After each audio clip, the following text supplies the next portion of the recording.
नमस्कार दोस्तों।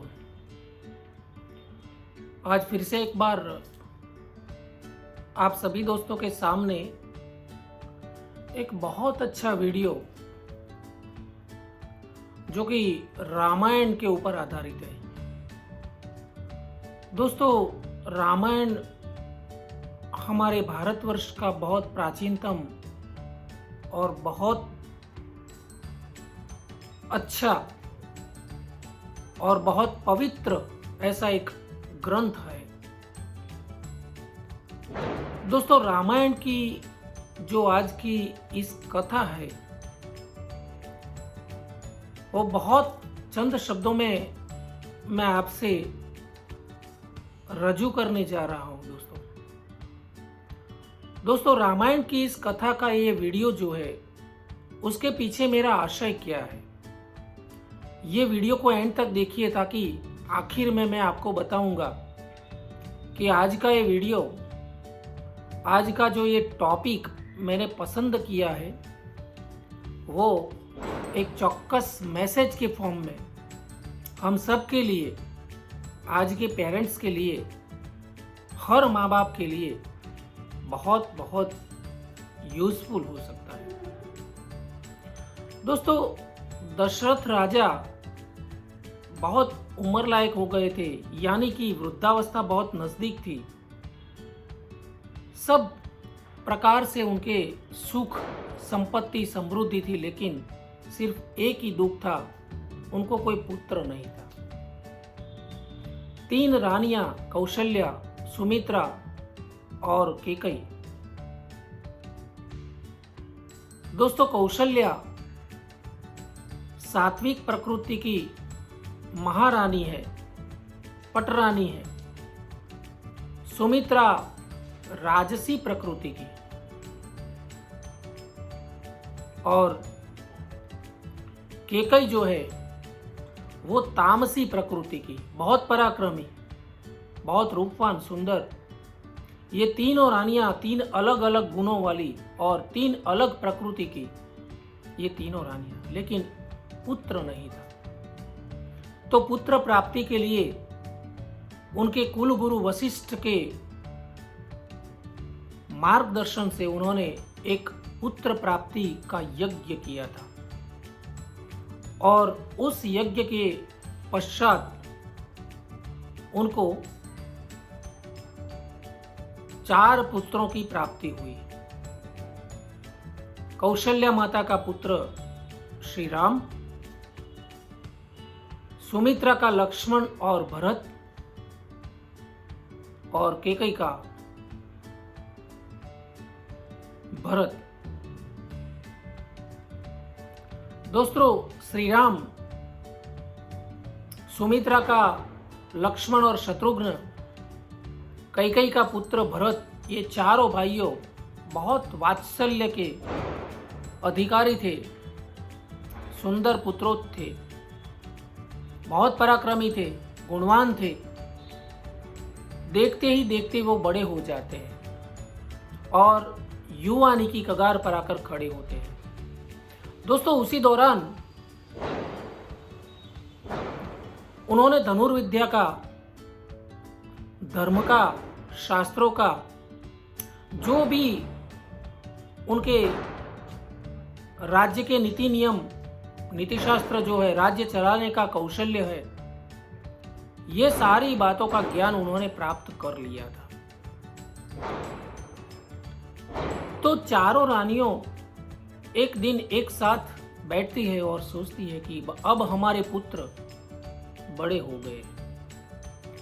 दोस्तों, हर माँ का एक अरमान होता है कि जब पुत्र युवान हो जाता है, बड़ा हो जाता है, तो बहुत जल्द उसकी शादी सुंदर कन्या के साथ करवा दी जाए। हर माँ का एक अरमान होता है। ठीक उसी तरह ये तीनों रानियों ने एक चर्चा शुरू करी ये पुत्रों की सांसारिक जीवन की, यानी कि उनके लिए अच्छी कन्याओं को ढूंढना। बस यूं ही ऐसी चर्चा कर रहे थे और अचानक दरवाजे पे एक सैनिक आया और बोला कि ऋषि विश्वामित्र पधार रहे हैं। दोस्तों, आज की कहानी रामायण की एक बहुत अच्छी कहानी के साथ आज का जो ये वीडियो मैंने शुरू किया है, बहुत कुछ मैसेज के फॉर्म में आप सबको मैं कुछ बताने वाला हूं। दोस्तों, जब ये अच्छी चर्चा चल रही थी और विश्वामित्र का आगमन हो रहा था तो सब चौंक गए अचानक। बोले कि विश्वामित्र पधार रहे हैं, इतने बड़े ऋषिवर हमारे यहाँ पधार रहे हैं, चौक्कस उनका आने का प्रयोजन कुछ अच्छा ही होगा। जैसे विश्वामित्र राज दरबार में आते हैं, महल में आते हैं, उनका बहुत अच्छा आदर सत्कार किया जाता है। दोस्तों, विश्वामित्र कुछ प्रयोजन के लिए आते हैं। एक मैसेज तो इस कहानी से मैं आपको बताने जा रहा हूं कि विश्वामित्र यहां पर क्यों पधारे। विश्वामित्र राम और लक्ष्मण या फिर ये चारों भाइयों को क्या लगते थे, ये भी आज बता दूं आपको। क्योंकि विश्वामित्र वो ऋषि थे,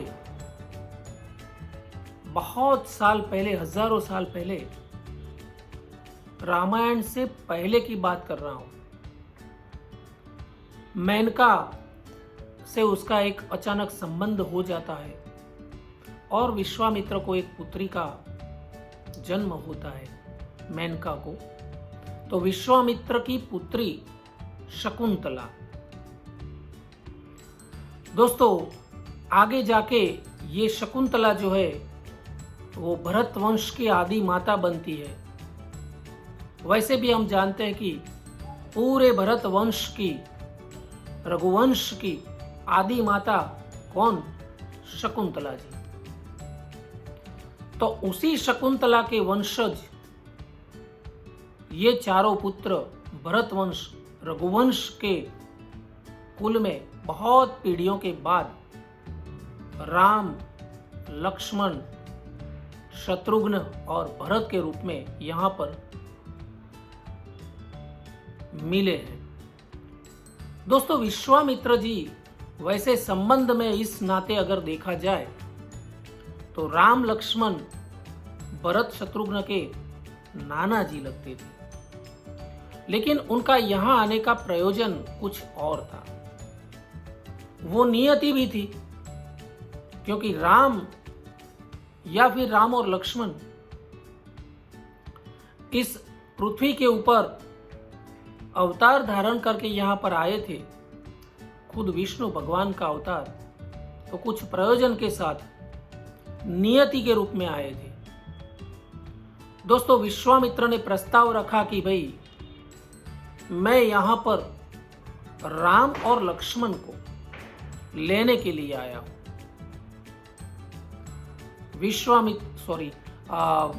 दशरथ राजा अचानक चौंक गए। इतने वर्षों के पश्चात मुझे ये पुत्र मिले हैं, अभी वो युवान पूरे हुए भी नहीं है, अभी उनको खेलने का समय है, और ऋषिवर उनकी मांग कर रहे हैं कि मैं उनको ले जाने आया। उनको एक सदमा लगता है, आघात लग जाता है। उन्होंने बोला कि ऋषिवर, आप भी कुछ भी मांगो, धन संपत्ति, दौलत, राज, प्रदेश, कुछ भी मांगो, मैं देने को तैयार हूं, लेकिन मेरे पुत्र कृपा करके मत मांगिए। तब विश्वामित्र थे। वो अब राजर्षि से ब्रह्मर्षि की उपाधि भी प्राप्त कर चुके थे, क्रोधित भी थे। उनको क्रोध आ गया, बहुत क्रोध किया, बहुत गुस्सा किया। तो उनकी बगल में जो वशिष्ठ ऋषि बैठे थे, उनको पता चल गया कि अब विश्वामित्र बहुत क्रोधित होने वाले हैं। तो दोस्तों, उन्होंने बीच में एक कुल गुरु के रूप में दिमाग लगाया और उन्होंने दशरथ राजा को तरह तरह के उदाहरण देके समझाने का प्रयास किया। और आखिर में उन्होंने जो बात बताई वो मेरे इस वीडियो का मैसेज है दोस्तों। ऋषि वशिष्ठ कहते हैं कि हे राजा दशरथ, अब इन बच्चों को, इन पंखियों को बहुत अच्छी पंख आ गई है, उसको उड़ान भरने दो। जिस प्रयोजन से वो आए हैं, नियति का जो करना है, नियति का जो काम है, वो करने दो, उनका विकास होने दो। अगर ये राजमहल में पलेंगे, बड़े होंगे, तो इतने शूरवीर नहीं होंगे। उनका यहाँ आना या फिर उनका जो प्रयोजन है वो सार्थक नहीं होगा। हालांकि उन्होंने धनुर्विद्या सीख ली है, राज कार्य के कई कामकाज सीख लिए हैं, लेकिन नियति ने जो लिखा है, नियति ने उनको जो करने के लिए यहाँ भेजा है, वैसे ऋषि विश्वामित्र उनकी यहाँ पर डिमांड नहीं करते, लेकिन विश्वामित्र जी उनको लेने आए थे। चौक्कस उस बात के पीछे कोई ना कोई नियति का प्रयोजन होगा ही होगा। तो उनका विकास होने दो, उनको उड़ने दो, बड़े वो हो गए, अब चिंता मत करो। हे राजा दशरथ, इतना पुत्र मोह अच्छा नहीं है। जहां भी जाना चाहते हो, वो ऋषिवर के साथ जा रहे हैं, बहुत पराक्रमी होके वापस लौटेंगे। उनको पूरा समय दो, विकसित होने दो। तब जाके राजा दशरथ ने और ये तीनों रानियों ने ये सारी बातें मान ली और विश्वामित्र ऋषि ले गए। और आप सब वैसे भी पूरी रामायण की कथा जानते हैं। विश्वामित्र ले गए, उसके बाद उन्होंने ये मारीच और सुबाहु, क्योंकि विश्वामित्र लेने के लिए इसीलिए आए थे कि वो एक घने जंगल में रहते थे जहां पर ताड़का और मारीच और सुबाहु जैसे राक्षसों का बहुत बड़ा त्रास था। बहुत क्रूर थे वो राक्षस, किसी भी ऋषि का यज्ञ पूरा नहीं होने देते थे, हड्डियां डाल देते थे, कुछ तूफान मचा के ऋषियों को मारते थे, लेकिन यज्ञ कार्य पूरा नहीं होने देते थे। और ऐसा भी नहीं है कि विश्वामित्र उसके कैपेबल नहीं थे। विश्वामित्र तो ब्रह्मर्षि थे। एक शाप उनके लिए तो काफी था, एक क्षण में उस राक्षसों का वध कर सकते थे।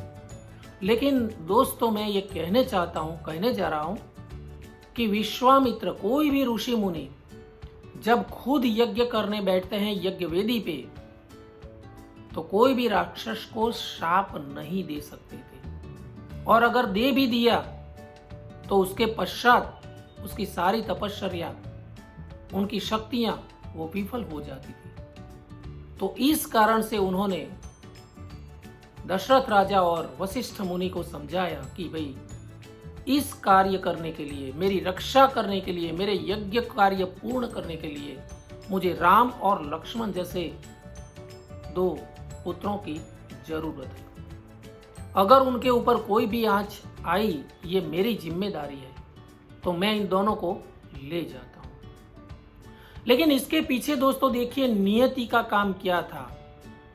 ताड़का का वध करना था, ताड़का का उद्धार भी करना था वध करके। मारीच और सुबाहु जैसे राक्षसों का भी वध करना था, और ऐसे राक्षसों का वध करके उस जंगल को हरा हरा और निर्भय बनाने का काम भी करना था। जंगल में जितने भी लोग रहते थे, ऋषि मुनि रहते थे, उनको जिंदगी जीना बहुत आसान करना, उनकी रक्षा करना, ये भी एक नियति थी। तो ये सभी कार्यों के लिए राम और लक्ष्मण को ले जाते हैं। दोस्तों, यहां पर 2 बातें। एक बात तो ऐसी है कि ऋषि विश्वामित्र मेनका से संबंध बना के शकुंतला को जन्म दे सकते हैं, और वही आदि माता शकुंतला उसके कई पीढ़ियों के बाद राम और लक्ष्मण, जिनको मिलने विश्वामित्र आए। तो सोचो, विश्वामित्र ने कितनी पीढ़ियां देखी, कितने साल जिंदगी जिए होंगे, ये देखने की बात है, समझने की बात है। बहुत कम ऐसे ऋषि मुनि हो गए जो इतनी पीढ़ियां तक अपने शरीर को, अपने अस्तित्व को बनाए रखते हैं। वही ऋषि ब्रह्मर्षि विश्वामित्र थे। और दूसरी बात, राम और लक्ष्मण जैसे दशरथ राजा के पुत्र थे, वैसे ही मैं आपको आज के इस जमाने के पेरेंट को ये मैसेज देना चाहता हूं दोस्तों, कि जैसे दशरथ राजा ने अपना पुत्र मोह त्याग करके विश्वामित्र के साथ अपने प्राण सम राम और लक्ष्मण को भेज दिए, क्योंकि उसके पीछे एक उद्देश्य था, उनका विकास भी था। उसी तरह से आज के इस पेरेंट्स के लिए मैसेज है कि अपने बच्चों को घर में ही मत पाल पोस, पिंजरे में कैद करके रखो। उनको बाहर जाने दो, अच्छी हवा लेने दो, कुछ खेलने दो, कुछ पढ़ाई करने दो। बाहर का अनुभव लेना भी इतना ही जरूरी है दोस्तों। ये दुनिया में अनुभव से ज़्यादा कुछ नहीं है। और वैसे ही अनुभव प्राप्त करते करते, मेहनत करते करते, खुद के दम पर आगे बढ़ते बच्चे बड़े होके बहुत आगे निकल सकते हैं। उसको पिंजरे में कैद करना हमारा काम नहीं है। हमारे माता पिता का या फिर हम पेरेंट्स का काम है बच्चों को एक अच्छी उड़ान भरने दो। वो जितनी ऊंचाई तक उड़ सकते हैं उड़ने दो। बस यही रामायण का संदेश दोस्तों मैं आज आपके सामने रखने का प्रयास किया है। मैंने बहुत शॉर्ट में, बहुत मोरली जितना भी कह सकता था मैंने ये प्रयास किया है। आशा करता हूँ दोस्तों वीडियो को एंड तक देखिएगा। अगर आपको अच्छा लगा हो तो उसको लाइक भी करना मत भूलिए दोस्तों। अगर अच्छा लगे तो ये वीडियो आपके बहुत सारे ग्रुप में शेयर करना भी मत भूलिए। और आखिर में दोस्तों, अगर आपने मेरी चैनल को सब्सक्राइब नहीं किया है तो बहुत जल्द सब्सक्राइब कर लीजिए, ताकि मेरे बहुत सारे वीडियो आपके और भेज सकूं। धन्यवाद, नमस्कार।